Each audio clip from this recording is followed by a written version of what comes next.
Menjelang Hari Penentuan Pilihan Raya Umum Indonesia Rabu ini, golongan pengundi muda dilihat akan menjadi segmen penting pada pemilihan yang akan memilih presiden baru bagi penggal 5 tahun ke hadapan. Platform media sosial terus mendominasi golongan berkenaan dalam membuat keputusan, terutamanya dalam tempoh bertenang ketika ini. Ikuti laporan wakil kami Nadia Mohsin di Jakarta. Sudut pandang generasi muda yang mempunyai pemikiran kritis menjadi pertimbangan parti politik dalam merangka strategi kempen. Generasi muda terdiri daripada Gen Z dan Millennial merupakan kelompok demografi yang mempunyai pandangan politik berbeza daripada generasi sebelumnya. Mereka tidak punya pengalaman sejarah dengan otoritarianisme sebaliknya. Dengan kekuasaan yang menekan. Dengan betapa mahalnya kebebasan. Melihat pilihan itu yang sederhana-sederhana saja, mengedepankan gimmick, mengedepankan hal-hal yang asyik gitu ya, yang simple. Karena ya di tengah kompleksitas politik mereka merasa ngapain sih terbebani oleh hal-hal yang berat-berat. Namun tidak semua individu dalam kelompok demografi tersebut memiliki pandangan politik yang sama.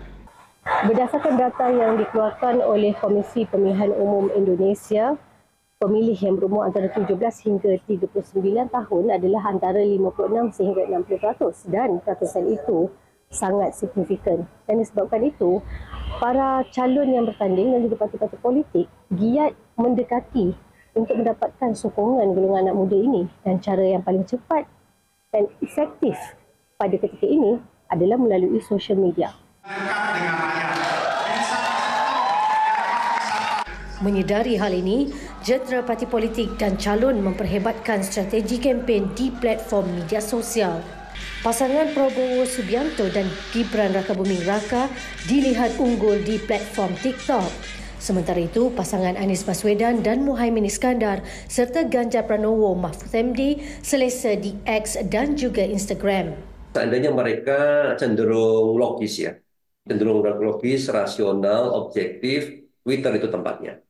Ketika di TikTok sulit sekali karena banyak sekali anak-anak sekolah juga banyak dan mereka nggak paham. Lebih termakan dengan elemen yang santai ataupun kempen di dalam TikTok yang dipelopori oleh calon nombor 2. Kelompok yang kritis ini biasanya mereka akan cenderung dengan calon nombor 1 yang mengangkat tema-tema yang berat dengan fakta. Namun siapa presiden pilihan anak muda? Memilih presiden yang lebih condong bisa mengapresiasi anak-anak bangsa buat yang sekarang.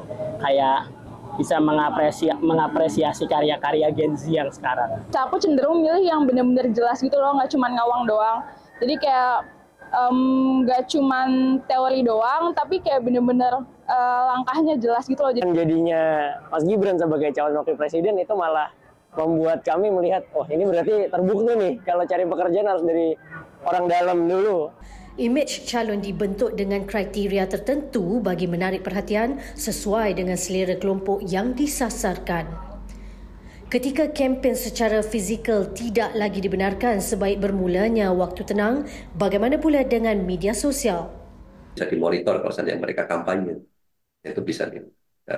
Dan kalau netizen umum, anonim, ya kita nggak bisa tahan itu. Setakat ini tiada aturan jelas mengenai larangan memuat naik dan menyebar kandungan berbaur politik atau cenderung menyokong calon tertentu pada waktu tenang. Ya memang itu kan kita lihat regulasinya, itu kita serahkan kepada Komisi Pemilihan Umum dan Bawaslu. Karena itu ranahnya mereka. Yang pasti kalau di ruang di atribut-atribut kan bersihkan semuanya. Gitu. Kalau di ruang digital pribadi, Japri, WhatsApp atau apapun, memang susah untuk dilarang ya, karena semua warga masyarakat berekspresi. Laporan Nadia Mohsin, Jakarta, Indonesia, TV3.